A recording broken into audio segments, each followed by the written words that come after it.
Hello, কি অবস্থা? আসসালামু আলাইকুম। জি নন্দিনী, আলহামদুলিল্লাহ ভালো আছি।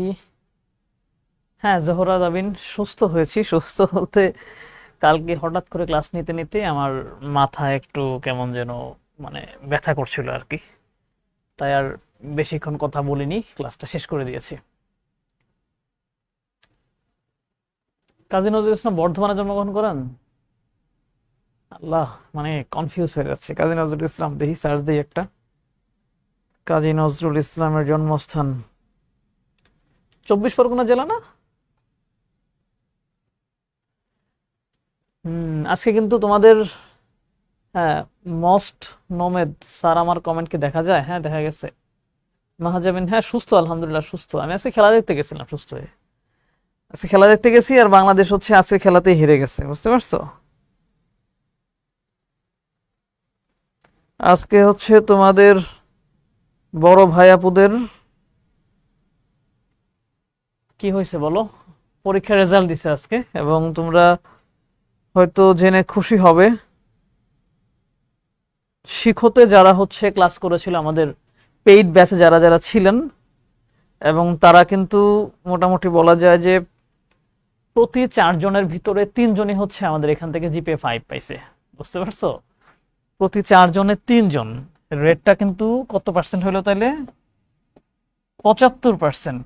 প্রতি 4 জনে 3 জন মানে কি? 100 জনের ভেতরে 75 জন, তাই না?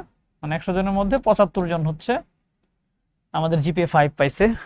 তো এটা কিন্তু বলা যায় যে আহ, আমাদের অনেক শিক্ষার্থী ছিল তখন তখন তো ধরো, এবার যারা পরীক্ষা দিছে এরা তো একদম শুরুতে, আমরা যখন শিক্ষতে একাডেমিক স্টার্ট করি তখন থেকে ওরা ক্লাসে শুরু করে, এবং অনেক শিক্ষার্থী আমাদের এরকম ছিল যারা একেবারে শেষ মুহূর্তে এসে জয়েন করছে। মানে সারা বছর পড়াশোনা হয় না, শেষ মুহূর্তে এসে দেখছে যে এখানে একটু পড়া যায় কিনা। এবং অনেকে একদম লাস্ট যেই আমাদের এইটা ছিল রিভিশন কোর্স, ওইখানটাতে ছিল শুধুমাত্র। তারপরেও তারা হচ্ছে ভালো করতে পারছে। সো আমরা হচ্ছে আজকে খুবই খুশি যে আমরা যেই সহযোগিতাটা করেছিলাম শিক্ষার্থীদেরকে, তারা হচ্ছে সেখান থেকে ফলাফলটা পেয়েছে। এটা হচ্ছে অসাধারণ। জাহরা জামিন বলছে সেটা তো পাবেই, শিক্ষক সব ভাইয়েরা তো অনেক ভালো ক্লাস নেয়। Thank you so much. আমরা চেষ্টা করি যে সর্বোচ্চটা হচ্ছে দেওয়ার জন্য। সত্যি কথা বলতে, আমি তো হচ্ছে গ্রামে পড়াশোনা করেছি, তারপর হচ্ছে মফস্বলে পড়াশোনা করেছি, এবং ঢাকায় বিভিন্ন স্কুলে যাওয়ার সুযোগ আমার হয়েছিল। আমি সব সব স্কুলের কথা বলছি না, এমন অনেক স্কুল আছে যেখানে আসলে, দেখো আমি যখন তোমাদের পড়াই তোমরা কিন্তু ভেতর থেকে অনেক প্রশ্ন করো, তাই না? কিন্তু দেখো এই ক্লাসটা যদি আমি অফলাইনে নিতাম, মনে করো আমার সামনে তোমরা 200 জন শিক্ষার্থী বসে আছো, আমি ক্লাস নিচ্ছি, এবং লাস্টে যখন আমি বলতাম তোমাদের কার কি প্রশ্ন আছে প্রশ্ন করো, একটু ভেবে দেখো তো তোমরা কয়জন হাত তুলে দাঁড়ায় প্রশ্ন করতে আমারে? এই রেটটা কিন্তু খুবই কম, কারণ প্রশ্ন করতে পোলাপান অনেক বেশি ভয় পায়। সবচেয়ে বড় ভয়টা হচ্ছে ও চিন্তা করে আমি যে দাঁড়ায় প্রশ্নটা করব, আমাকে তো সবাই দেখবে, যদি আমার প্রশ্নটা ভুল হয় সবাই হাসবে, প্রশ্ন যদি ভালো না হয় তাহলে কেমন হলো, স্যার কি মনে করবে, এইটা ভেবে কিন্তু স্কুল কলেজে প্রশ্নই করার সুযোগ পায় না। তো ভেতর থেকে ব্যাপারটা যে ও বুঝতে পারতেছে না, সেই জিনিসটা হচ্ছে আলটিমেটলি ও এক্সপ্রেস করতে পারে না। কিন্তু আমাদের এখানে দেখো তোমরা প্রশ্ন করতেছো, তোমাদের হচ্ছে চেহারা দেখা যাচ্ছে না, অন্য কেউ দেখতেও পারতেছে না। সো এখানে তোমরা মনের আনন্দে সকল প্রশ্ন হচ্ছে তুমি করতে পারতেছো, এবং আমরাও সেই প্রশ্নগুলো দেখে দেখে একদম ভেতর থেকে, তুমি দেখো না যে জাস্ট তোমাদের আমি চেতনা পড়াইতে গিয়ে কত ভেতরের কাহিনীগুলো আলোচনা করলাম। সো প্রত্যেক ক্লাসে আমরা এই কাজটা করি। তো এখন থেকে কিন্তু তোমাদের এই শিখতে ফ্রি ট্রায়ালের ব্যবস্থা তোমাদের সব ক্লাসের ভিতরে করা হয়েছে। তোমাদের বন্ধুদেরকে জানাই দিও যে শিখো অ্যাপে ঢুকে তারা যাতে ফ্রি ক্লাসগুলো করতে পারে। আগামী কয়েকদিন হচ্ছে ফ্রি ট্রায়ালের ব্যবস্থা থাকবে সব ক্লাসেই, তো তারা যাতে এক্সপিরিয়েন্সটা নেয়। সো তোমাদের বন্ধুদের একটু জানাই দিও যে শিখতে ফ্রি ক্লাস করা যাচ্ছে, কয়েকদিন একটু ট্রাই করে দেখ, ঠিক আছে? এই ব্যবস্থাটা তোমরা একটু প্রত্যেককে জানাই দিবা, যাতে হচ্ছে তারাও বুঝতে পারে যে হ্যাঁ এখানে একটা ভালো কাজ হচ্ছে। কারণ ভালো জিনিস একা একা করার চাইতে সবাই মিলে করলে সেখানে সওয়াবের পরিমাণটা বেশি থাকে, ঠিক আছে? ওকে, তাহলে হচ্ছে আমরা অনেকগুলো কমেন্টই চলে গেছে, কমেন্ট আসলে সবগুলো পড়ার সুযোগ পাইলাম না। কমেন্টটা হচ্ছে এবার অফ করে দিই, আমরা আলোচনা শুরু করি, এবং আশা করি আজকে ক্লাস শেষে একটু সময় পাবো, তখন তোমাদের প্রশ্ন নিয়ে সেখান থেকে আমরা বিস্তারিত কথাবার্তা বলবো। তো আজকে দেখো সামাজিক ও সাংস্কৃতিক ইতিহাস জানার উপায়ের 2 নম্বর ক্লাস। গত ক্লাসে আমরা জানার চেষ্টা করেছিলাম যে সামাজিক এবং সাংস্কৃতিক ইতিহাসটা আসলে কি এইটা আমরা বোঝার চেষ্টা করেছি। সেই সাথে আমরা এইটা দেখেছি যে ইতিহাসের বিভিন্ন দৃষ্টিকোণ আছে, বুঝতে পারছো? বিভিন্ন দৃষ্টিকোণ মানে এক এক গ্রুপের মানুষ ইতিহাসকে এক এক রকম ভাবে হচ্ছে দেখে। যেমন কাজী নজরুল ইসলামকে আমরা দেখলাম যে দুই পক্ষের মানুষ তাকে দুই রকম ভাবে দেখার চেষ্টা করতেছে, ঠিক আছে? তো আমি যেহেতু তোমরা হয়তো ইতিমধ্যে জানো যে আমি যেহেতু এই ইতিহাস, রাজনীতি এই ব্যাপারগুলো নিয়ে হচ্ছে মূলত কাজ করি, আমি আমার ভিডিও বানানোর জন্য আমি গবেষণা করি, মানে গবেষণা বলতে একেবারে পিওর গবেষণা না, বিভিন্ন বই ঘাটাঘাটি করে হচ্ছে তথ্যগুলো বের করা। তো সেক্ষেত্রে আমাকে কিন্তু ইতিহাসের বিভিন্ন বই পড়তে হয়, এবং আমার বাসায় হচ্ছে ইতিহাসের অনেকগুলো বই আছে, আমার ভিডিওর পিছনে যে টেবিলে দেখো বেশিরভাগ কিন্তু ইতিহাসের বই। তো এইটা পড়তে গিয়ে এবং বিভিন্ন পত্রিকা ঘাঁটতে গিয়ে আমিও এই ব্যাপারটা হচ্ছে বুঝতে পারি যে আসলে একটা ঘটনার বিভিন্ন দৃষ্টিকোণ থাকে। যে বিষয়টা হচ্ছে যুক্তরাষ্ট্রের কাছে মনে হচ্ছে এটা খুবই ভালো, সেই একই বিষয় কিন্তু চীন এবং রাশিয়ার কাছে খুবই ভালো বলে মনে হবে না, তাদের কাছে এটা ভুল বলে মনে হতে পারে, ঠিক আছে? সো এরকম ভাবে ইতিহাসের বিভিন্ন দৃষ্টিকোণ আছে, এটা আমরা গত ক্লাসে মোটামুটি বিভিন্ন উদাহরণের মাধ্যমে দেখেছি। এবং আজকে হচ্ছে মূলত দেখার চেষ্টা করব যে সামাজিক সাংস্কৃতিক ইতিহাসের উৎসগুলো কি কি। গত ক্লাসে কিন্তু আমরা লাস্টে এটাও আলোচনা করেছিলাম যে আমরা কোন কোন জায়গা থেকে এই ইতিহাসগুলো জানতে পারি। তখন আমরা আলোচনা করেছি যে আমরা হচ্ছে বিভিন্ন বই পড়তে পারি, তাই না? তারপর হচ্ছে পুরাতন পত্রিকা পড়তে পারি, মানুষের সাথে কথা বলে সেই জায়গা থেকে তথ্য সংগ্রহ করতে পারি, এভাবে আমরা ইতিহাস জানতে পারি। তো এই যে দেখো, আমরা একবার বই পড়লাম, একবার হচ্ছে মানুষের সাথে কথা বললাম, এখন একবার চিন্তা করে দেখো তো, আজ থেকে 2000 বছর আগের ঘটনা তুমি জানতে চাও, এইটা জানার জন্য তোমার কাছে কি কোনো মানুষ এখন বাইচে আছে যে 2000 বছর আগে যে ঘটনাগুলো দেখছে? দেখে নাই, সেখানে কোনো মানুষ কিন্তু নাই। তাহলে 2000 বছর আগে কোনো ঘটনা কেমন, মানে কিভাবে ঘটেছিল, সেটা কি হয়েছিল, এইটা আমরা কেমনে খুঁজে বের করব?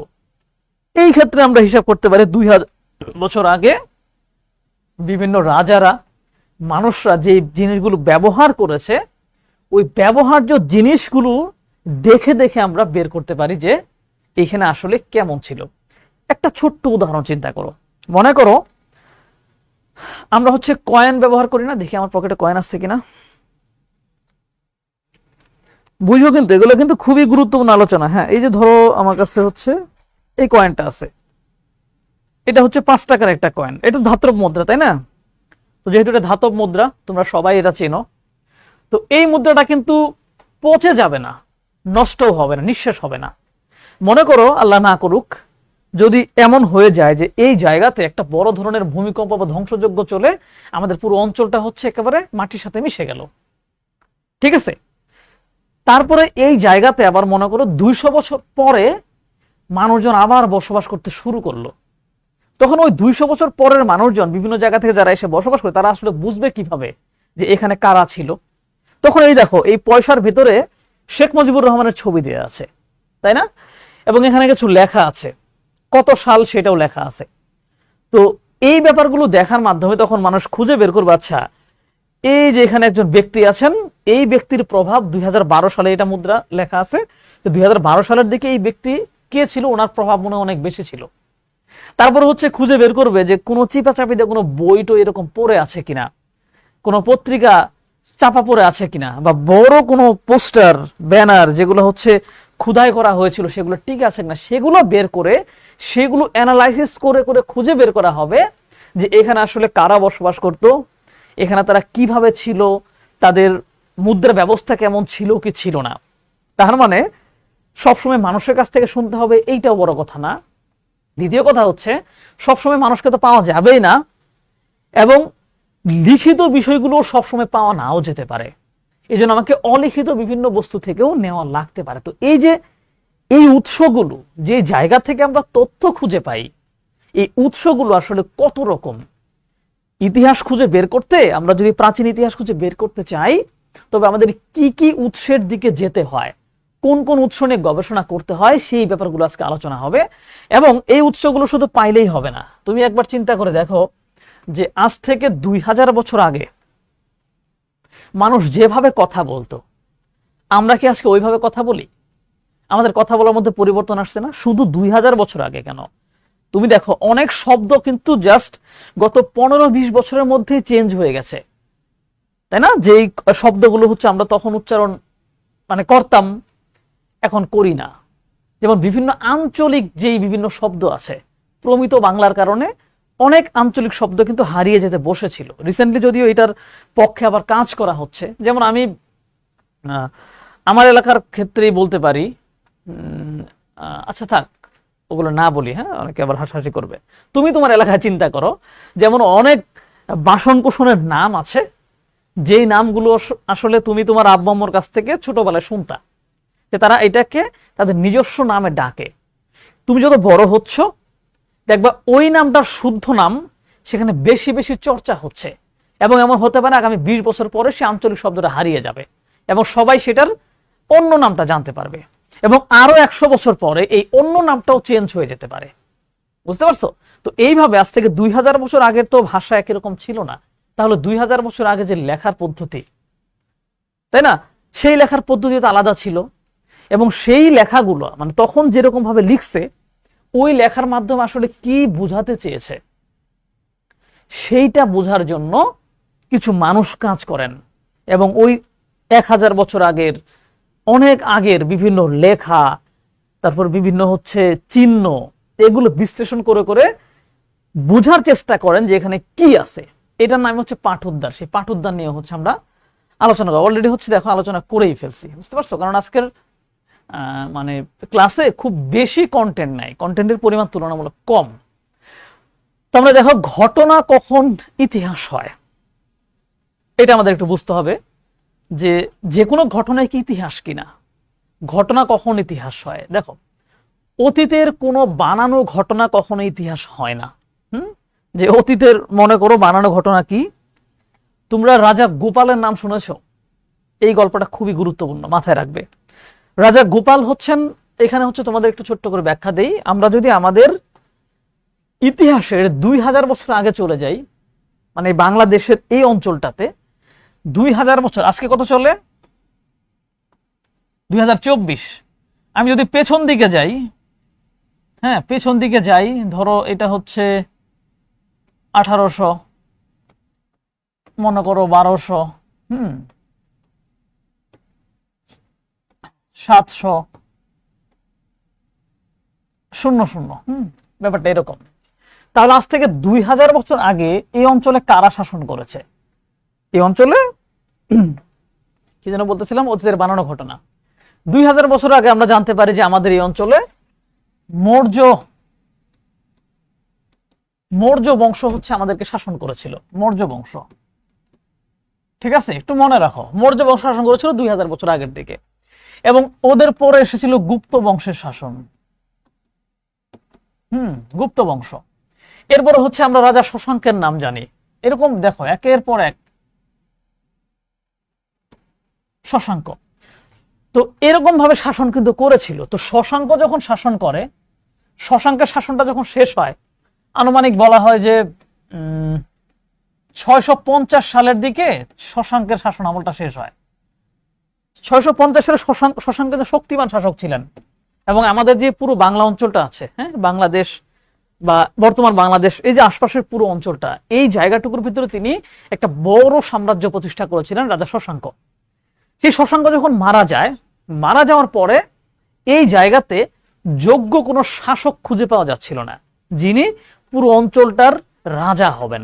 তখন কি হইল, এই যে মনে করো বগুড়া অঞ্চলে একজন শাসক, তিনি হচ্ছে ওই পুরো অঞ্চলটা নিজের মতো শাসন করতেছে, পাশে মনে করো ময়মনসিংহে আরেকজন শাসন করতেছে, ফরিদপুরে একজন শাসন করতেছে, এবং নিজেরা মাঝে মাঝে যুদ্ধ করতেছে। পুরো অঞ্চলটা নিয়ে এককভাবে কেউ শাসন করা যাচ্ছে না, এরকম কোনো নেতা খুঁজে পাওয়া যাচ্ছিল না, বুঝো কিন্তু। এবং 100 বছর এরকম একটা গ্যাপ ছিল যখন যোগ্য শাসক ছিল না, ছোট ছোট শাসকরা নিজেদের মধ্যে মারামারি করতো। এই সময়টাকে বলা হয় মাৎস্যন্যায়। মাৎস্যন্যায় কি? পুকুরের ভিতরে বড় মাছ ছোট মাছকে যে খেয়ে ফেলে, এই পরিস্থিতি, মানে একটা বিশৃঙ্খল পরিস্থিতি। তখন এই বাংলা অঞ্চলে এরকম ছিল যে ছোট ছোট বিভিন্ন জমিদার, ছোট ছোট শাসক, তারা একে অপরের সাথে যুদ্ধ করত, এবং একটু শক্তিশালী যে সে অপরকে খেয়ে ফেলতো, আবার তার রাজ্যের ভিতরে আরেক জায়গায় স্বাধীনতা ঘোষণা করে দিত। মানে একটা বিশৃঙ্খলপূর্ণ অবস্থা ছিল এই বাংলা অঞ্চলটাতে। মানে আমাদের এই যে আমরা যে বসবাস করি এখানে আজ থেকে কত বছর আগে দেখো, 650 সালে, মানে প্রায় 1400 বছর আগে, তাই না? তো এই পরিস্থিতি থেকে কিন্তু একজন শাসক এসে একটা স্থায়ী রাজবংশ প্রতিষ্ঠা করেন। তিনি হচ্ছেন রাজা গোপাল। তিনি কে? রাজা গোপাল। গোপাল নামে একজন ব্যক্তি, তিনি আসলে এই বাংলা অঞ্চলের এখানকার কোনো মানুষ না, তিনি অন্য অঞ্চল থেকে এসেছিলেন, এসে এখানে বসবাস করছিলেন এবং তিনি বুদ্ধিমান ছিলেন। তিনি দেখলেন যে এরকম পরিস্থিতির ভিতরে হয়তোবা দেখি আমি একটু শাসন করে ফেলি, মানে উনি বুদ্ধি টুদ্ধি খাটায় রাজনীতি করে ক্ষমতা নিয়ে পুরো অঞ্চলের সকল রাজাকে এক করে ফেলে তিনি একটা রাজবংশ প্রতিষ্ঠা করেন, যার নাম হচ্ছে পাল বংশ। সেই পাল শাসন কিন্তু 400 বছর ছিল।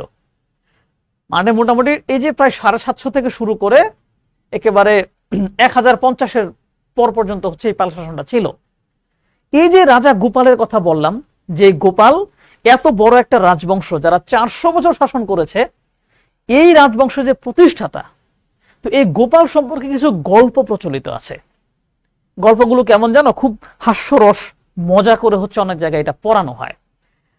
অনেকেই এরকম ভাবে হচ্ছে বিভিন্ন জায়গায় গল্প আকারে লেখা থাকে যে কে রাজা হবে, কে রাজা হবে, এটা নিয়ে একটা ঝামেলা তৈরি হয়ে যাচ্ছিল। এবং এই অঞ্চলের সবচেয়ে বড় যে রাজপ্রাসাদটা ছিল, সেই রাজপ্রাসাদে দেখা গেছে যে একজন রাজা হয়েছে, এলাকার মানুষজন নেতা বানায় দিছে যে ঠিক আছে তুমি হচ্ছে কালকে থেকে আমাদের শাসন করো বলে, সবাইকে বলে তাকে হচ্ছে রাজদরবারে পাঠায়। কিন্তু পরের দিন সকালে এসে মারা যায়। বুঝতে পারছো? পরের দিন সকালে এসে মারা যায়। মানে ব্যাপারটা এরকম হয়ে গেছে। এইভাবে একের পর এক অনেকগুলো মানুষকেই, অনেকগুলো নেতাকেই হচ্ছে সবাই মিলে একসাথে বসে বলছে যে আমাদের রাজ্যটা শাসন করতে হবে, তুমি আজকে থেকে আমাদের নেতা, তুমি আজকে থেকে আমাদের শাসক, তুমি আমাদের রাজা, তো তুমি যাও রাজপ্রাসাদে ঢুকো। তো যাকেই রাজপ্রাসাদে পাঠায় সেই হচ্ছে মারা যায়। পরের দিন সকালে হচ্ছে দেখে তার মানে মরা লাশ সেখানে পড়ে আছে। তো এই ব্যাপারটা হচ্ছে একটা পর্যায়ে এমন হয়ে গেল যে মানে মানুষ রাজা হতে চাচ্ছিল না আর। মানে যেই রাজা হবে রাজপ্রাসাদে গেলেই সে মারা যাবে, রাজা হওয়ার অফার সে সরাই দিচ্ছে। এলাকার গণ্যমান্য সবাই মিলে খুঁজতেছে যে কাকে রাজা বানানো যায়, কাকে রাজা বানানো যায়। খুঁজে খুঁজে খুঁজে একজনকে বের করছে। তার মা মনে করে বলতেছে না না না না, রাজা হওয়া যাবে, রাজা হইলে মারা যাবে, রাজা হওয়া যাবে, রাজা হওয়া যাবে না। মানে রাজা হওয়াও হইতে চাচ্ছে না মানুষজন। ব্যাপারটা এরকম হয়ে গেছে। এমন একটা সময় গোপাল নামের যে ব্যক্তি, তিনি অনেক সাহসী। গোপালের মা না করছিল, বলছিল না না, রাজা হলি তুই মারা যাবি, হইস না। তো গোপাল খুব সাহসী ছিল এবং বুদ্ধিমান ছিল। সে চিন্তা করে দেখছে যে রাজপ্রাসাদে গেলেই কেন মারা যায়। সে আগে গবেষণা করছে, করে বের করেও দেখছে যে রাজপ্রাসাদের ভিতরে সাপ আছে এবং রাজপ্রাসাদে যেই থাকতে যায় রাতে সাপে কাটে, তারপরে সে হচ্ছে মারা যায়। তো এইটা দেখার পর গোপাল চিন্তা করলো ঠিক আছে রাজা আমি হব। এবং সে কি করছে, একটা লাঠি নিয়ে রাজপ্রাসাদে ঢুকছে এবং ঢোকার পর সে রাতে ঘুমায় নাই। বলছে আজকে দেখবো যে কেন হচ্ছে এখান থেকে রাজারা মারা যাচ্ছে। সে দেখলো যে মধ্যরাতে সাপ বের হচ্ছে এবং সাপ যখন বের হয় তখন হচ্ছে গোপাল তার লাঠি দিয়ে সেই সাপকে হচ্ছে মেরে ফেলে। পরের দিন সকালে তো উৎসুক জনতা সবাই রাজপ্রাসাদের সামনে এসে অপেক্ষা করতেছে যে আজকের রাজা কি বেঁচে আছে নাকি মারা গেছে, দেখতে হবে ব্যাপারটা। সবাই দেখতে আসছে, আজকেও রাজা মনে হয় মারা গেছে, রাজার লাশ দেখতে হবে। কিন্তু সবাই অবাক করে দিয়ে গোপাল একেবারে জীবিত অবস্থায় বাইরে বেরিয়ে আসে। তখন মানুষজন বলে ইয়েস, এই তো তাহলে আমাদের রাজা। এবং তারপর থেকে গোপাল হচ্ছে তার বংশ প্রতিষ্ঠা করে। দেখো এই যে এই কাহিনীটা বললাম, এই কাহিনীর কিন্তু ঐতিহাসিক সত্যতা নাই, বুঝতে পারছো? এটা একটা গল্প। সো এইটা শুনতে খুবই ভালো লাগতেছে এবং খুব রিলেট করা যাচ্ছে, আরে এমন তো হতেও পারে। কিন্তু এইটা ঘটনা এক্স্যাক্টলি ঘটেছে কিনা সেইটার হচ্ছে একদম প্রমাণ কিন্তু নেই ঐতিহাসিক ভাবে। হ্যাঁ, গল্প আকারে তুমি চালাই দিতে পারো। সো এইটা কিন্তু ইতিহাস না, বুঝতে পারছো? এই ঘটনা কিন্তু তুমি তোমার সিনিয়রদের জিজ্ঞেস করতে পারো, তোমার আব্বা বা বিভিন্ন জন অনেকেই হয়তো জানেন, অনেকে শুনেছেন, কিন্তু এটা কিন্তু একটা গল্প। এইটা ইতিহাস বলা যাবে না। এটাকে শুনতে কিন্তু ভালো লাগছে। এরকম অনেক গল্প, অনেক কিছু হচ্ছে এরকম ভাবে আছে। বিশেষ করে ধরো বিভিন্ন ঐতিহাসিক সিনেমা যখন বানানো হয়, বিভিন্ন রাজ দরবার নিয়ে সিনেমাগুলো যে বানানো হয়, সেই সিনেমাগুলোতে রাজার বিভিন্ন কীর্তিকলাপ খুব ব্যাপকভাবে মানে প্রচার করা হয়। অনেক অনেক নতুন নতুন কাল্পনিক গল্প দেখানো হয়, রাজার এই ক্ষমতা ছিল, এইটা করছে, ওইটা করছে, যেগুলোর ঐতিহাসিক সত্যতা নাই, মানে যেগুলো ডকুমেন্ট নাই। তখন ওইগুলাকে শুধু গল্পই বলা হবে, ইতিহাস বলা যাবে না। সো এই জন্যই বলছে যে অতীত কোনো বানানো ঘটনা কখনো ইতিহাস হয় না। অতীত বিভিন্ন উৎস থেকে তথ্য নিয়ে তা বিচার বিশ্লেষণ এবং সত্যতা প্রমাণ করতে হয়। সত্যতা প্রমাণ করতে হবে যে আসলে ছিল কিনা। সত্যতা কিভাবে প্রমাণ করবা? সত্যতা প্রমাণের জন্য ওই যে মনে করো যে আজ থেকে 200 বছর পরে একটা মানে এরকম একজনে বললো যে কিছু মানে গবেষণা দেখে বঙ্গবন্ধু শেখ মুজিবুর রহমান যখন দেখবে এই অঞ্চলের মাটি টাটি খুঁড়ে দেখবে সবখানে বঙ্গবন্ধু শেখ মুজিবুর রহমানের ছবি, মুদ্রায় ছবি, বিভিন্ন জায়গায় ছবি, দেয়ালে ছবি, মাটি খুঁড়ে বের করছে, তখন তারা কিন্তু বুঝবে হ্যাঁ তার মানে বঙ্গবন্ধু মানে শেখ মুজিব নামে যিনি ছিলেন উনি অনেক ক্ষমতাবান ছিলেন, উনার অনেক পাওয়ার ছিল, অনেক প্রভাব ছিল। এটা ওনারা কিন্তু ডকুমেন্টে দেখার পর বিশ্বাস করবে, ঠিক আছে? ডকুমেন্ট না দেখার পর বিশ্বাস করবে না, এবং যখন এগুলো থেকে প্রমাণিত হবে তখনই সেটা ইতিহাস থাকবে। এখন তোমার কাছে প্রশ্ন আসতে পারে যেগুলো প্রমাণ করবে কিভাবে? ওই যে প্রমাণ করার জন্য ইতিহাসবিদরা আছেন, ভাষাবিদরা আছেন, প্রত্নতত্ত্ব বিশারদরা আছেন, তারা গবেষণা করে করে এই বিষয়গুলো বের করার। এই জন্যই তো আমরা সেই 2000 বছর আগে কি হয়েছিল না হয়েছিল সেই ব্যাপারগুলো নিয়ে কিন্তু আমরা টুকটাক আইডিয়া করতে পারি। তারপর তা হয়ে উঠবে, যখন প্রমাণ হবে তখন তো ইতিহাস হয়ে উঠবে। ইতিহাস হতে হলে আরো কি হইতে হবে?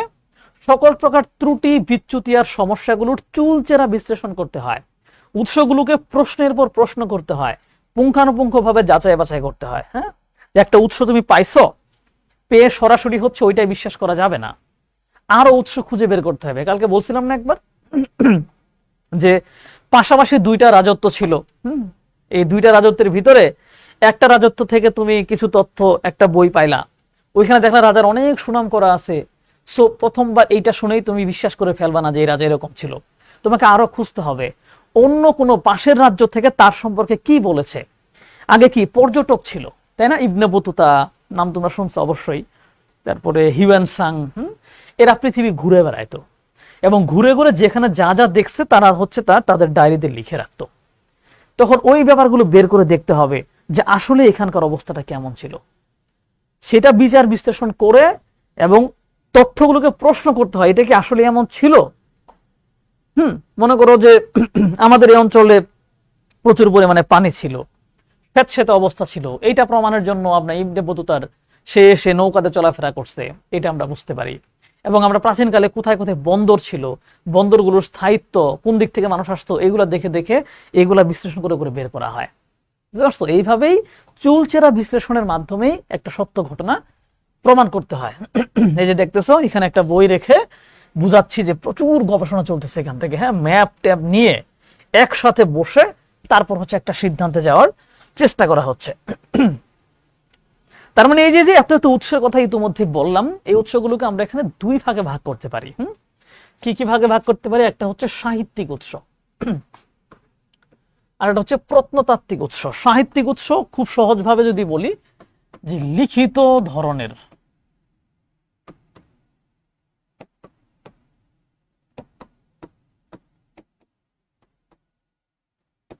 লিখিত ধরনের উৎস মানে কি?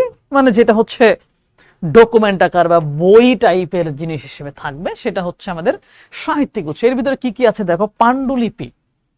পাণ্ডুলিপি কি? ধরো কাগজের ভিতরে বা কোনো কিছুর ভিতরে লিখে সেটা রেখে দেওয়া, ওইটা হচ্ছে পাণ্ডুলিপি, আসলে মানে লিখিত একটা বিষয়। চর্যাপদ, চর্যাপদ হচ্ছে আজ থেকে পাল আমলের কথা বললাম না, মোটামুটি প্রায় 1200 বছর আগে,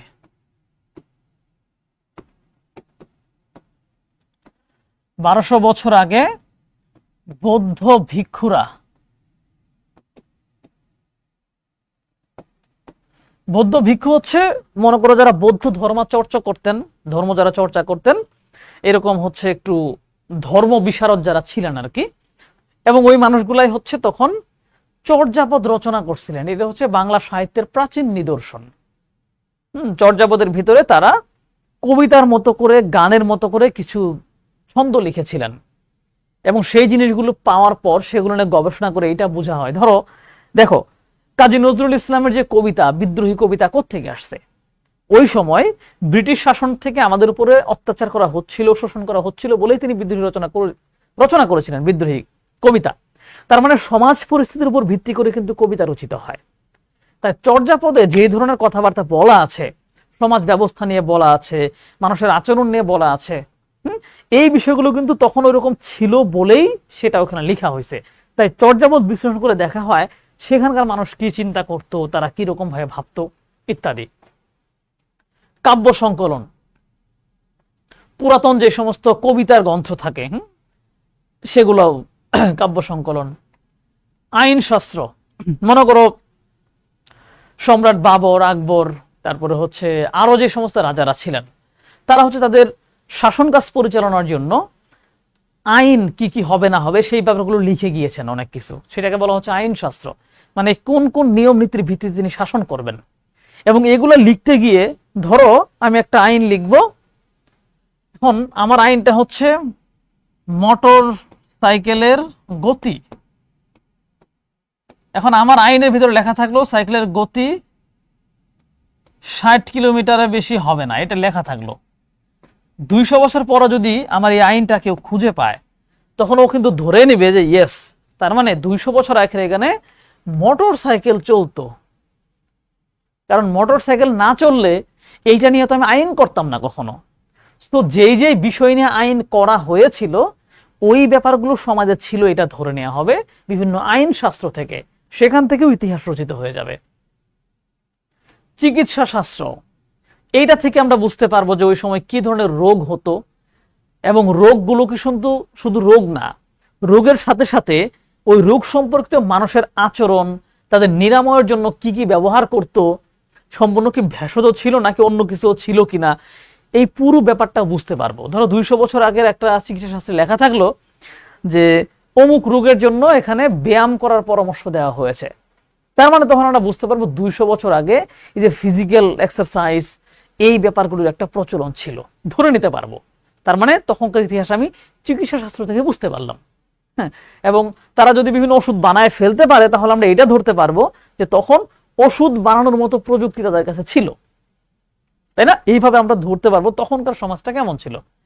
কৃষি বিষয়ক গ্রন্থ, মনে করো 300 বছর আগে যদি এমন কোনো গ্রন্থ খুঁজে পাওয়া যায় যেটা কোনো একটা ফসলের চাষ সম্পর্কিত কিছু লেখা আছে এবং কিভাবে চাষ করা হইতো সেই ব্যাপারে কিছু লেখা আছে, অথবা কেউ একটা উপন্যাস লিখে গেছেন যেটা হচ্ছে কৃষি সম্পর্কিত আলোচনা, তখন আমরা সেখান থেকে ধরতে পারবো 200 বছর আগে সমাজ ব্যবস্থায় কৃষির অবস্থানটা কেমন ছিল। মানুষজন বেশিরভাগ কি কৃষিকাজ করতো নাকি অন্য কিছু করতো, কৃষিকাজ করলেও তারা এটাতে এক্স্যাক্টলি কিভাবে কি করতো, বুঝতে পারছো? এটা বের করতে পারবো, তখন আমরা বুঝতে পারবো ওই সমাজের আসল অবস্থাটা কেমন ছিল। আমরা তো সমাজ, সংস্কৃতি এগুলা খুঁজে বের করার জন্যই মূলত ইতিহাস চর্চা করি, সেটা কিন্তু এখান থেকে পাওয়া যায়। সবচেয়ে চমৎকার একটা জিনিস হচ্ছে ভ্রমণ বিবরণী। বাপরে বাপ, এটা তো অনেক মোটা হয়ে গেছে।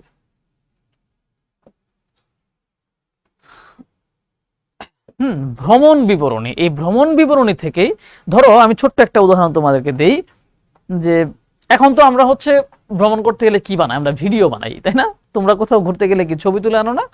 এই ছবিগুলো হচ্ছে তো সংরক্ষণ করো, কিন্তু এই ছবিগুলো মনে করো যে তোমার একটা মেমোরি কার্ড এখানে পড়ে থাকলো আর কি। হ্যাঁ, তুমি মেমোরি কার্ডটা রেখে গেলা, যে মেমোরি কার্ডের ভিতরে পুরো বাংলাদেশের সব জায়গার ছবি আছে, ঠিক আছে? তো আজ থেকে হচ্ছে 100 বছর পরে প্রযুক্তি তো আরো ডেভেলপ হবে, তাই না? তখনকার মানুষজন তোমার এই ছবি দেখে কিন্তু বুঝতে পারবে যে এক্স্যাক্টলি 100 বছর আগে এই পুরো বাংলাদেশের অবস্থাটা কেমন ছিল, এটা তো ছবি দেখে বুঝতে পারলো। কিন্তু আগে তো এরকম ছবি তোলার ব্যাপার ছিল না, তখন মানুষ কি করতো, কোথাও ঘুরতে গেলে, ভ্রমণ করতে গেলে সেগুলো লিখে রাখতো যে কোথায় কোথায় গেল, এবং বিভিন্ন ভ্রমণ কাহিনীর উপন্যাস আছে না, ভ্রমণ কাহিনী রিলেটেড বিভিন্ন কবিতা আছে, গল্প আছে। হ্যাঁ, যে প্যারিসের পথে পথে, হ্যাঁ, এরকম বিভিন্ন নামে আছে আর কি। ইরানে ঘুরতে গিয়ে পত্রিকায় লিখে আছে ইরানের দিন বলি। সো এখানে লিখতে গিয়ে ইরানের অবস্থা পুরোপুরি লেখা আছে। 100 বছর পরে আমরা যদি বুঝতে চাই ইরান কেমন ছিল, ওই লেখাটা আমাদের কিন্তু কাজে দেবে, বুঝতে পারছো? এবং এই যে ইবনে বতুতা, তারপরে হিউয়েন সাং, আরো কি কি নাম, এগুলো নামগুলো একটু কঠিন, বুঝতে পারছো? সবই মনে থাকে না। তো এরা হচ্ছে পুরো পৃথিবী ঘুরে বেড়াইতো এবং এই অঞ্চলে এসে তারা তাদের বিবরণীতে লিখে গেছিল যে বাংলা অঞ্চলে প্রচুর পরিমাণে বৃষ্টি হইতো, এটা ছিল হচ্ছে ঘন স্যাঁতসেঁতে একটা অবস্থা, জঙ্গলপূর্ণ অবস্থা, এখানে রোগ বালাই লেগেই থাকতো, এইভাবে করে লিখে গেছেন। এবং আমরা হচ্ছে বুঝতে পারি যে আজ থেকে মোটামুটি 1000 খানেক বছর আগে বাংলাদেশের অবস্থাটা আসলে কেমন ছিল আমরা ধরতে পারি ভ্রমণ কাহিনী থেকে বা ভ্রমণ বিবরণী থেকে, ঠিক আছে? তো তোমরা হচ্ছে ইউটিউবে হচ্ছে কিছু বিষয় সার্চ করো, যারা হচ্ছে ঢাকায় থাকো তারা হচ্ছে ব্যাপারটা বেশি কানেক্ট করতে পারবা, যে লেখবা 90-এর দশকের ঢাকা বা 60-এর দশকের ঢাকা বা 70-এর দশকের ঢাকা, এগুলোকে সার্চ করলে দেখবা যে আজ থেকে 50 বছর আগে বা 60 বছর আগে বিভিন্ন ছবি, সাদা কালো বিভিন্ন ভিডিও ঢাকার বিভিন্ন জায়গা সম্পর্কে দেয়া আছে, বুঝতে পারছো? তো ওইগুলো দেখলে বুঝতে পারবা যে তুমি যদি বর্তমানে জায়গাটা চিনে থাকো তাহলে ধরতে পারবা যে আসলে দেখো 30 বছর আগে ওই জায়গাটা কেমন ছিল। ধরো তোমরা কেউ ঢাকার বাড্ডা, শাহজাদপুরের দিকে এসেছিল কিনা জানি না, রামপুরা থেকে শুরু করে বাড্ডা হয়ে একেবারে কুড়িল বিশ্ব রুট পর্যন্ত এই জায়গাগুলো কিন্তু আজ থেকে 25 বছর আগেও এই রাস্তাটাই ছিল না। ওই রাস্তাটা একটা বড় বাঁধের মতো ছিল, তার ওই পারে মানে পূর্ব পাশে পুরোটাই ছিল বড় বিল, মানে একদম পানি থাকতো, এবং এখানে নৌকা আসতো, নৌকাগুলো থামতো, বোট থামতো, এবং শাহজাদপুরের পিছন দিকে একটা জায়গার নাম আছে বোটঘাট, ওইখানে নৌকা এসে থামতো, বুঝতে পারছো? তো এগুলো কিন্তু ধরো জাস্ট 20 বছরের মধ্যে মাটি কেটে সেগুলো ভরাট করতে করতে এত চমৎকার সব ভবন উঠে গেছে, এত বড় রাস্তা বানায় ফেলছে ইত্যাদি। এবং আজকে যে গুলশানে আমাদের শিখর অফিস, এই গুলশানও কিন্তু আজ থেকে 50 বছর আগে এরকম ছিল না, ঘন জঙ্গল টাইপের ছিল, এবং এইটা একটা গ্রামের মতো ছিল যার নাম ছিল ভোলা গ্রাম। গুলশানের কি নাম ছিল? গুলশানের নাম ছিল ভোলা, বুঝতে পারছো? ভোলা গ্রাম কেন ছিল? তখন ছিল এটা কিন্তু ঢাকা থেকে বিচ্ছিন্ন, মূল ঢাকাটা ছিল আমাদের পুরান ঢাকা যে অংশ, ওইটুকু ছিল ঢাকা, এবং ওইখান থেকে কিন্তু গুলশান অনেক দূর। সো গুলশান ছিল একটা গ্রাম যেটাকে বলা হতো ভোলা গ্রাম। গুলশানের দুই পাশে লেক, এখন যেরকম আছে ওরকম লেক ছিল, মাঝখানে দ্বীপের মতো জায়গাটুকু। এখানে ভোলা থেকে একদল মানুষ এসে বসবাস করতে শুরু করে। পরবর্তী সময় ধরো 60-এর দশকে পাকিস্তান আমলে, তখন এই জায়গাটা যেহেতু ঢাকা এদিকে বড় হচ্ছে ধীরে ধীরে, তখন এই গুলশান অঞ্চলটাকে বসবাসোপযোগী করার জন্য এটাকে প্রকল্পের আওতায় নিয়ে আসে, যে এখানে সুন্দর করে রাস্তা বানিয়ে মানুষের থাকার ব্যবস্থা করে দাও, একটা প্রকল্প করে তোলো। এবং ওই সময় নাকি এখানে বড় বড় কাঁঠাল গাছ ছিল, যে এখানকার কাঁঠাল অনেক বিখ্যাত ছিল। ঢাকার মানুষ এই গুলশানের মানে ভোলা গ্রামের কাঁঠাল খাইতে খুব পছন্দ করতো। তোমরা যদি কখনো গুলশান বা শাহজাদপুরের দিকে আসো, দেখবা শাহজাদপুরে গুলশান লেকের পাশে একটা মসজিদ আছে, লেখা ভোলা মসজিদ, বুঝতে পারছো? ভোলা জামে মসজিদ লেখা। তো এইভাবে কিন্তু জায়গাগুলো ধীরে ধীরে চেঞ্জ হয়েছে, এবং এটা কিন্তু আমরা বুঝতে পারছি কিভাবে, এটা আমি খুঁজে পেলাম কেমনে, ওই বিভিন্ন লেখার মাধ্যমে, বিভিন্ন ছবি মানুষের কাছে শুনে শুনে। এটা তো অল্প দিনের কাহিনী, অনেক পরে কিন্তু এরকম বিভিন্ন গল্প, ছবি, লেখা, পত্রিকার প্রবন্ধ, এগুলো দেখে দেখে আমাকে ইতিহাসগুলো বের করতে হবে, তাই না? তো এই আমাদের সাহিত্যিক বিভিন্ন উৎস, যেখান থেকে আমরা বিভিন্ন ধরনের ইতিহাসের বিষয়গুলো জানতে পারি। এবার একটা ব্যাপার প্রত্নতাত্ত্বিক উৎস। প্রত্নতাত্ত্বিক উৎসটা আসলে কি, এটা একটু তোমার বুঝতে হবে। প্রত্নতত্ত্ব আমি যদি একবারে বলি পুরনো জিনিসপাতি, হ্যাঁ তোমাদের এরকম সহজ করে একটু বলি, পুরনো জিনিসপাতি, আসলে জিনিসপাতিটা লেখা ঠিক হইলো না, বাট তোমরা এটার মাধ্যমে বেশি বুঝবা। প্রত্নতাত্ত্বিক মানে ধরো পুরনো একটা ভবন, পুরনো একটা মুদ্রা, হ্যাঁ পুরনো একটা এরকম পাথরের জিনিস যেখানে কিছু খোদাই করে লেখা আছে, পুরনো একটা মাটির পাতিল, হ্যাঁ এগুলো সবই পুরনো একটা ভাস্কর্য, এগুলো সবই প্রত্নতত্ত্ব, মানে পুরনো জিনিসপাতি প্রত্নতত্ত্ব। তো একটা তো দেখলাম যে লেখা, এখন লেখা যখন আবিষ্কার হয়েছে, লেখার পাশাপাশি তো আরো অনেক কিছু, লেখা তো ধরো কাগজের ভিতরে লিখছে, কাগজটা তো কি হইতে পারে, বৃষ্টির পানিতে সেটা একদম নষ্ট হয়ে যেতে পারে, কিন্তু ধাতব মুদ্রার উপরে যদি কিছু লেখা থাকে সেটা কিন্তু সহজে নষ্ট হবে না, যেটা আমি তোমাকে কয়েন দিয়ে একটু আগে দেখাইলাম। তো এই জন্য আমরা এরকম সাহিত্যিক বিভিন্ন উৎসের পাশাপাশি আমরা খোঁজ করার চেষ্টা করি যে প্রত্নতাত্ত্বিক উৎসগুলো আসলে কি কি আছে। তোমরা কেউ কেউ পানাম নগরে গিয়েছিলা কিনা জানি না, সোনারগাঁওয়ে পানাম নগর, পানাম সিটি নামে একটা সুন্দর, দেখবা যে আজ থেকে প্রায় 400 বছর পুরনো, নিয়ার অ্যাবাউট 400 বছর পুরনো, একেবারে পুরাতন বিভিন্ন বিল্ডিং, একটা শহর পুরাতন একটা, মাঝখানে রাস্তা, দুই পাশে বড় বড় পুরাতন ভবনগুলো দাঁড়িয়ে আছে। তার মানে 400 বছর আগে, দেখো ওইখানে গেলেই কিন্তু আমি এই পুরাতন বিল্ডিং গুলো দেখে বুঝতে পারি যে 400 বছর আগেও একটা শহর যেরকম হয়, যে মাঝখানে রাস্তা থাকবে, দুই পাশে বিল্ডিং থাকবে, ওই বিল্ডিং এর ভেতর দিয়ে আবার গলি থাকবে, বিল্ডিং গুলো 2 তলা 3 তলা উপরে উঠা যায়, তার পাশে আবার পুকুর আছে, সেখানে বসার জায়গা আছে। 400 বছর আগেও ওইখানকার শাসকরা এমনটা চিন্তা করেছিলেন, তার মানে 400 বছর আগে শাসন ব্যবস্থা এরকম ছিল। কি দেখে বুঝলাম? কোনো সাহিত্যিক উপাদান কিন্তু আমার লাগে নাই, আমি জাস্ট পুরাতন বিল্ডিং দেখছি, দেখে এটা বুঝে ফেলছি। তাই না?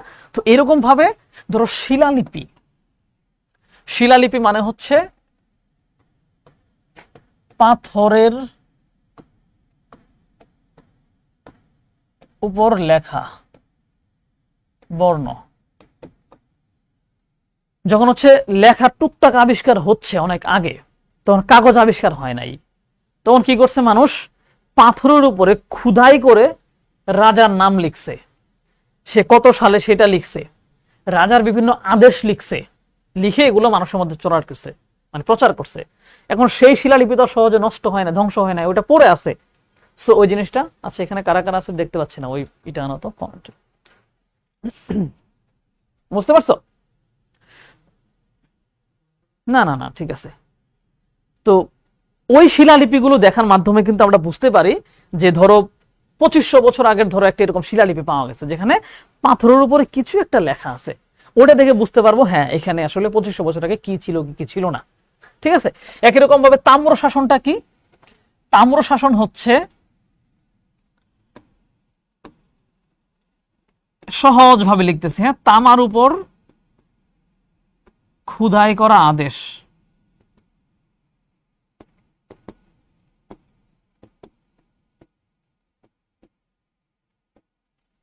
তামার উপর খোদাই করা রাজার আদেশ, মানে ব্যাপারটা এরকম।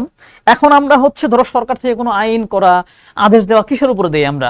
আমরা কাগজের উপরে লিখে দিয়ে দেই, তাই না? তারপরে ধরো বিভিন্ন পোস্টার ছাপিয়ে জায়গায় জায়গায় টানিয়ে দেই। তখন তো এই ব্যবস্থা ছিল না, তখন কি করতো এরকম তামা, তারপর শিলালিপি মানে পাথর, এগুলোর উপরে লিখে লিখে বিভিন্ন আদেশ জারি করা হতো বিভিন্ন জায়গায়।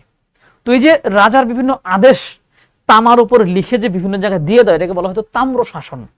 ওইটা দেখে বুঝতে পারি রাজা কে ছিল, তারা কি চাইতেন।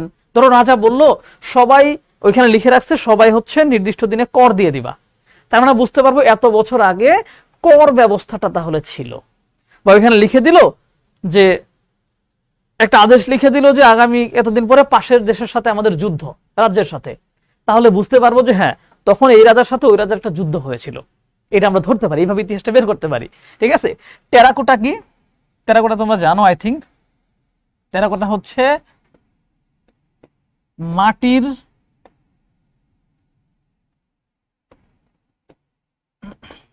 সহজ করে লেখলাম মাটির উপরে লেখা ও চিত্র। ধরো মাটির একটা এত বড় একটা প্রলেপ, পুরা মাটির, সরি শুধু মাটি না, পুরা মাটির উপরে মাটি দিয়ে বিভিন্ন ছবি আগায় ফেলা হয়, তারপর বিভিন্ন লেখা লেখা হয়। হ্যাঁ, ওটা হচ্ছে টেরাকোটা। আমি টেরাকোটার নেক্সট ক্লাসে তোমাদের টেরাকোটার ছবি দেখাবো না, আজকে আমি ভুলে গেছিলাম। বিভিন্ন জায়গায় দেখবা যে মাটির এত বড় একটা মাটির প্রলেপ টানানো হয়, ধরো দেয়ালের ভিতরে পুরা মাটি দিয়ে, ওইখানে হচ্ছে মানে মাটি দিয়ে বিভিন্ন কিছু ছবি বানানো, বিভিন্ন কিছু বানায় ওটাকে পুরো পুরো লাল বানিয়ে ফেলা হয়, শক্ত বানিয়ে ফেলা হয়, ওটা হচ্ছে টেরাকোটা। তো প্রাচীনকালে এটাও ছিল, টেরাকোটার ভিতরেও বিভিন্ন ছবি দিয়ে মানুষকে অনেক কিছু বোঝা যায়, তো অনেক কিছু, তাই না? মৃৎপাত্র, পাত্র মানে মাটির পাত্র, মাটির পাত্রের ভিতরে খোদাই করা বিভিন্ন কিছু থাকতো, সেখান থেকেও বোঝা যায়। স্থাপত্য, যেটা আমি ওই যে পানামনগর সিটির মাধ্যমে তোমার বুঝাই দিলাম। ভাস্কর্য, ভাস্কর্য তো বুঝতেই পারো যে বিভিন্ন মূর্তি বা এই ব্যাপারগুলা। তারপরে মুদ্রা, আমি যেটা শুরুতে দেখাইছি যে মুদ্রার মাধ্যমে কিভাবে হয়। তো এরকম ভাবে দেখো এগুলো কিন্তু সাহিত্যিক উপাদান, এখানে কিন্তু কোনো গল্প কবিতা এগুলোর মাধ্যমে কিছু প্রকাশ করিনি আমরা, জাস্ট বিভিন্ন প্রাচীন জিনিসপাতির উপরে কি কি ছিল ওই জিনিসগুলো থেকেই আমরা ইতিহাসটা কিন্তু বের করতে পেরেছি। তার মানে ইতিহাস খুঁজে বের করার বা ইতিহাস বের করার আমরা দুইটা উৎস আছে, সাহিত্যিক উৎস, প্রত্নতাত্ত্বিক উৎস। এবং এই উৎসগুলোর ভিতরে কারা কারা আছে সেগুলো কিভাবে বের করতে পারি আশা করি তোমরা বুঝতে পেরেছ। তো এই ব্ল্যাঙ্কটা লাগতেছে না, আলোচনা হয়ে গেছে। এবার হচ্ছে পাঠ উদ্ধার জিনিসটা কি? এই যে ধরো এত এত কথাবার্তা বললাম না, যে এই যে প্রাচীন বিভিন্ন জিনিসপাতি, হ্যাঁ, অনেক আগের বিভিন্ন জিনিস। একটু আগে বলছি ভাষা হচ্ছে কি সময়ের সাথে সাথে পরিবর্তন হয়। আজকে যে এই বর্ণে আমরা লিখতেছি অনেকদিন পরে এই বর্ণ নাও থাকতে পারে। 100 বছর আগে এই বর্ণ ছিল না, 200 বছর আগে ওটা ছিল না। তাহলে 1500 বছর আগে তারা কি লিখছে এইটা তো ওরাই জানে, ওরা তো কেউ পৃথিবীতে নাই। সো এইটা আমরা কেমনে বুঝতে পারবো? তো এইটাই হচ্ছে মূল কাজ, যে প্রাচীন উপাদানগুলো বিশ্লেষণ করে সেই ভাষা বুঝে সেখানে কি বলা আছে সেটা বের করাই হচ্ছে পাঠ উদ্ধার। বুঝতে পারছো? মনে করো ব্যাপারটা এরকম যে এটা তো প্রাচীন জিনিসপাতি। নর্মালি পাঠ উদ্ধার হচ্ছে তুমি বই একটা গল্প পড়তেছো, গল্পটা তুমি বুঝতেছো না, সেই গল্পটা ভালো করে পড়ে সেখানে কি বলা আছে সেটা যদি বুঝে তুমি অন্যকে বুঝাইতে পারো, এটাকে পাঠ উদ্ধার বলবে, যে এখানে কি বলা আছে আমি এটা উদ্ধার করে ফেলছি, আমি এটা বুঝে ফেলছি। দেখো অনেক কঠিন গল্পই কিন্তু এরকম বুঝতে কষ্ট হয়, তাহলে 1000 বছর আগের একটা লেখা তুমি কেমনে বুঝবা?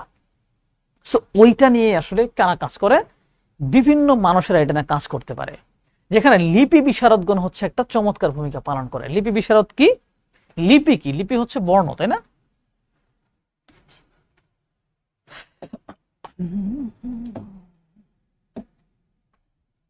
লিপি হচ্ছে মূলত আমরা বর্ণ বলতে পারি, একেবারে প্রাচীন বিভিন্ন বর্ণ। এই যেখানে একটু তাকায় দেখো, এই যে বর্ণ কিভাবে রূপান্তর হয়েছে, হ্যাঁ, তো কোন বর্ণ থেকে কি হয়েছে সেই ব্যাপারটা এই যে এই ছবি দেখলে তুমি বুঝতে পারবা এ লেখাটা কেমনে আসছে, বিভিন্ন ভাগে ভাগ হইতে হইতে হইতে হইতে এ হয়ে গেছে, কে প্রথমে এরকম ছিল এটা হইতে হইতে হইতে এরকম হয়ে গেছে।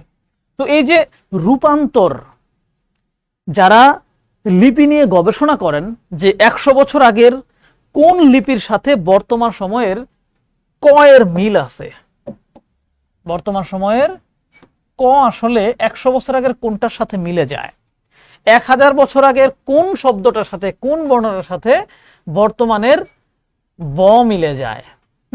এই ব্যাপারগুলো নিয়ে যারা গবেষণা করেন তাদেরকে বলা হয় লিপি বিশারদ, এবং এরা কিন্তু এরকম প্রাচীন বিভিন্ন বিষয় নিয়ে তারা গবেষণা চালিয়ে উদ্ধার করার চেষ্টা করেন যে এখানে আসলে কি লেখা আছে।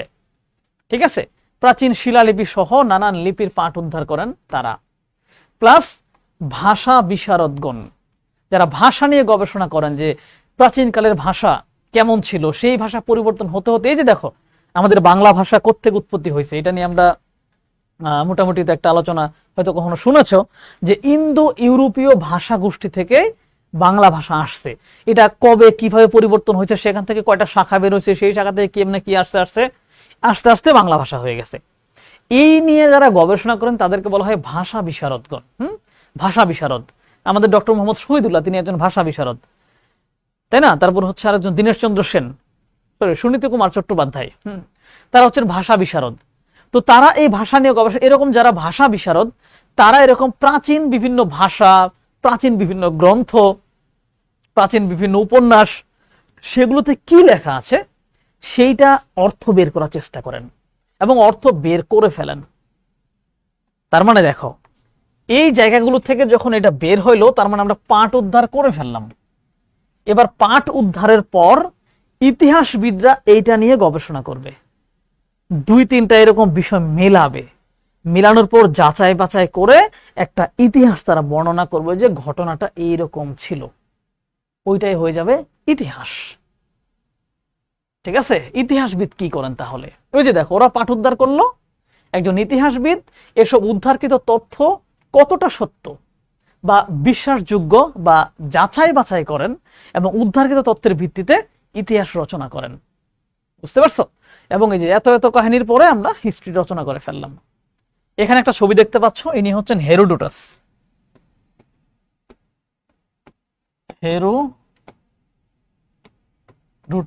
যিনি হচ্ছেন ইতিহাসের জনক, ইতিহাসের জনক। ইনি হচ্ছেন মুনতাসির মামুন, ঢাকা বিশ্ববিদ্যালয়ের ইতিহাস যে বিভাগটা আছে ওইখানকার সম্মানিত প্রফেসর। উনিও হচ্ছেন একজন ইতিহাসবিদ, বাংলাদেশের বিভিন্ন ইতিহাস রচনার ক্ষেত্রে উনিও হচ্ছে এরকম গবেষণা করে অনেক কিছু বের করে। তো এই হচ্ছে মূলত আমরা দেখলাম যে বিভিন্ন উৎস থেকে কিভাবে পাঠ উদ্ধার করা হয় এবং সেই পাঠ উদ্ধারের ভিত্তিতে ইতিহাসবিদরা কিভাবে সেই ইতিহাসটা রচনা করেন।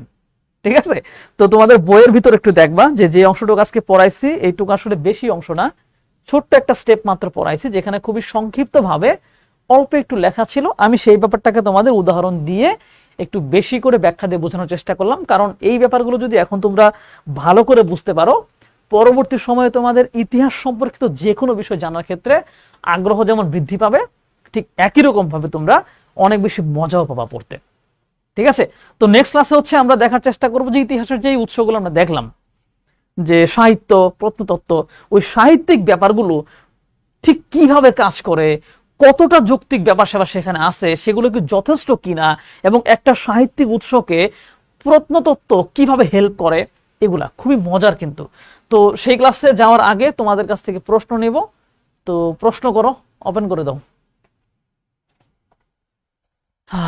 তো বলো যে কেমন লাগতেছে, এটা উত্তর আগে দাও যে ইতিহাস পড়তে তোমাদের কেমন লাগবে। ইতিহাস তো অনেকে বলে যে বোরিং, তাই না, যে সোভিয়েত ইউনিয়ন কি করে ভেঙে যায়। দেখো এইটা ব্যাখ্যা আমি দেব না, হ্যাঁ আজকে না দেই, কারণ মাত্র কয়েক মিনিট সময় আছে। সোভিয়েত ইউনিয়ন ভাঙার একটা লম্বা কাহিনী আছে, ইতিহাস আছে। এর আগে তোমাদের আমি অনেক কিছু আগে পড়াই, তারপরে তোমাদের এটা আমি হচ্ছে আলোচনা করব। যাও, তোমাদের এই আলোচনা আমি করে যাবো ইনশাল্লাহ। দেখি দেখি একটু নিচে নামো, আরেকটু আরেকটু আরেকটু। আচ্ছা আচ্ছা, হ্যাঁ এটা কারা, ও আচ্ছা, হুম, পড়াতে ভালো বুঝি, থ্যাংক ইউ, হুম ওকে, হুম চলো খুব ভালো, ওকে নাইস। দেখছো এই যে ইতিহাস অনেকে, দেখি দেখি ইতিহাস, শিলালিপি, শিলালিপি কেন সাহিত্য, দেখো দেখো সাহিত্যিক উৎসের মধ্যে একটা ব্যাপার স্যাপার আছে। সাহিত্য জিনিসটা কি, সাহিত্য হচ্ছে ধরো একটা লম্বা বর্ণনা থাকে সেখানে, তাই না। শিলালিপির ভিতরে ধরো এই যে এইটুকু একটা শিলা বা এইটুকু একটা পাথর, এখানে ধরো একটা লাইন মাত্র লেখা আছে, ঠিক আছে, মাত্র একটা লাইন লেখা। বাট সাহিত্যের ভিতরে কিন্তু একটা পুরো ঘটনা লেখা থাকে, ঠিক আছে। বা ওই যে আইন শাস্ত্র, একটা লম্বা আইনের বিভিন্ন বর্ণনা দেয়া থাকে, বুঝতে পারছো। সো সাহিত্যের ব্যাপারটা একটু বড় হয়, সেখানে কাল্পনিক ঘটনার সাথে সংযুক্ত হয়ে বাস্তবিক সবই একসাথে মিশে মিশে থাকে। আর শিলালিপিটা হচ্ছে এখানে জাস্ট কিছু একটা লাইন মনে করো লিখে দিছে, একটা সাল মনে করো লেখা আছে যে যে শেখ হাসিনা এত সাল থেকে এত সাল। সো এটাকে সাহিত্যের আন্ডারে ফেলা যাচ্ছে না, কারণ সাহিত্যের ভিতরে একটু গল্প থাকবে, একটু রস থাকবে, হ্যাঁ একটু বর্ণনামূলক ব্যাপার স্যাপার থাকবে। এই জন্য হচ্ছে এটাকে সাহিত্যিক উৎস বলা হইলো না আর কি। এবং তারপরে হচ্ছে এই প্রশ্নটা যে করছো যে শিলালিপি কেন সাহিত্যিক উৎস হলো না, এগুলো আসলে যারা ইতিহাসবিদ তাদেরকে প্রশ্ন করলে আরো মানে বেশি ভালো উত্তর পাওয়া সম্ভব। কারণটা হচ্ছে এই ব্যাপারগুলো না অনেক বেশি কনফিউজিং, কারণ এগুলো নিয়ে এখনো গবেষণা চলছে, কোনটাকে কোন ক্যাটাগরিতে ফেলবে না ফেলবে না বহুত আলোচনা হচ্ছে। সো তারপর আমার দৃষ্টিকোণ থেকে এটাই হচ্ছে মেইন উত্তর। তারপরে বলবো যদি কখনো আমি আরো ভালো জানতে পারি সেটাও তোমাদের জানার চেষ্টা করবো। এবং তোমরা এই যে আগ্রহটা পাইলা, নেক্সট তোমরা যখন স্টাডি করতে যাবা, আরো বড় কোনো ইতিহাসবিদের সাথে তোমাদের যখন পরিচয় হবে, তখন প্রশ্ন করবা স্যার এটা কেন হইলো না। আমার দৃষ্টিকোণে যেটুকু ছিল আমি ওই ব্যাখ্যাটা তোমাদের দিলাম, কারণ ইতিহাসের বিষয়ে দৃষ্টিভঙ্গি নানান জনের নানান রকম। সো আমি বলবো এটাই 100% সত্য বলতে পারছি না। হ্যাঁ ছাড়ো, ওকে। এই যে অনেক সুনাম করতেছো, ক্লাসগুলো ভালো লাগতেছে, thank you so much. Sir ইতিহাস পড়তে দেখি দেখি নামো নামো নামো। আবির হোসেন বলছে স্যার আমার ইতিহাস খুব পড়তে খুব বিরক্ত লাগে, কি করলে আমার ইতিহাস পড়তে ভালো লাগবে। এই যে আমার ক্লাসগুলো করবো একটু মনোযোগ দিয়ে, এবং আমি ক্লাসের ভিতরে যে ছোট ছোট গল্পগুলো বলি এগুলো একটু মনোযোগ দিয়ে শুনতে থাকবা, আশা করি ভালো লাগবে। এবং তুমি নিজে একটু আমাদের পুরাতন ঘটনাগুলো পড়ার চেষ্টা করো, বেশি বেশি আমাদের ইতিহাস পড়ার চেষ্টা করো। তোমার যা জানতে মন চা এই রিলেটেড কিছু ভিডিও দেখো, ধীরে ধীরে তোমার আগ্রহ বাড়বে। দেখো আগ্রহ এক একজনের এক এক দিকে থাকে, সেটা জোর করে বানানো কঠিন, তবে একটু চেষ্টা করলে আগ্রহ ধীরে ধীরে বাড়তে থাকে আর কি। ওকে, ওয়ারিশা বলছে আপনার ক্লাসগুলো কোনো ডাউট থাকে না, থ্যাংক ইউ সো মাচ। প্রাচীনকালের অক্ষরগুলো ভালোভাবে স্যার প্রাচীনকালের অক্ষরগুলো ভালোভাবে দেখতে পারি নাই, আমার দেখাবেন প্লিজ। এই স্লাইড তোমরা পেয়ে যাবা, হ্যাঁ এটা পাবে না ওরা, এটা তোমরা পাওয়া যাবা, ওইখানে তুমি একটু দেখে নিও। এবং এটা ক্লিয়ারলি বোঝাও যাবে না, তুমি জাস্ট হচ্ছে গুগলে একটু সার্চ করো যে প্রাচীন শিলালিপি বা তাম্র শাসন, এগুলো লিখে সার্চ করো, দেখবা এরকম অনেক ছবি আছে, তখন তুমি জুম করে ভালো করে দেখতে পারবা। আর এই পিডিএফটা পেয়ে গেলে তুমি একটু পরে এটা দেখতে পারবা, নো টেনশন। চুল চেরা বিশ্লেষণ মানে হচ্ছে ধরো মাথার মধ্যে একটা উকুন আছে, এই উকুন খুঁজে বের করার জন্য তুমি কি করো, এরকম চুল এরকম চিরে চিরে বের করো না। তার মানে একেবারে পুঙ্খানুপুঙ্খ কোনো কিছুই বাদ যাবে না, ভেতর থেকে দেখতে হবে। ওইটাই হচ্ছে চুল চেরা বিশ্লেষণ, মানে খুব ভালোভাবে বিশ্লেষণ করাটাই হচ্ছে চুল চেরা বিশ্লেষণ।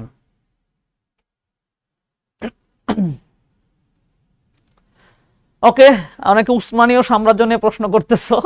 তাম্র শাসন বললাম তো, আদেশ, রাজাদের শাসন আদেশ। এটা তামার ভিতরে খোদাই করে লেখা থাকতো, এটাকে তাম্রশাসন বলা হতো। কাগজের লেখা প্রত্নতাত্ত্বিক উৎস হওয়াটা একটু মুশকিল, কারণ কাগজের লেখা তো এতদিন পর্যন্ত টিকেই থাকে না। ওইটাকে পাণ্ডুলিপির ক্যাটাগরিতে ফেলা হয় যদি অনেকগুলো কাগজের লেখা থাকে। ঠিক আছে, অসংখ্য ধন্যবাদ। তোমাদের জানার আগ্রহ দিন দিন বাড়ছে, এটা দেখে আমার খুবই ভালো লাগছে, এবং আশা করি তোমরা এই আগ্রহকে কাজে লাগিয়ে নিজেরা অনেক বেশি স্টাডি করে আমাকে চমকে দিবা। যে অনেক সুন্দর সুন্দর বিভিন্ন ঘটনা নিজেরা জেনে একটা ভিডিও বানিয়ে গ্রুপে পোস্ট করবা, এবং আমার দেখে আমি যাতে অবাক হয়ে যাই। ঠিক আছে, এবং পরবর্তী সময়ে যদি কখনো শুনতে পারি যে তোমরা এই ব্যাপার নিয়ে আরো বেশি পড়াশোনা করেছো, সেটা শুনতে আমার খুবই ভালো লাগবে। আশা করি সেটা আমি অবশ্যই শুনতে পাবো। ঠিক আছে, অসংখ্য ধন্যবাদ। তোমাদের সাথে আবার সামনের সপ্তাহে দেখা হবে। খুব একটা কাজ দিলাম না, কারণ কাজ দেওয়ার মতো কিছু এখনো আসে নাই। সামনের ক্লাসে নিশ্চয়ই কাজ পাবা। ওকে, থ্যাংক ইউ। ক্লাস ভালো লাগলে পোস্ট করে জানাই দিও।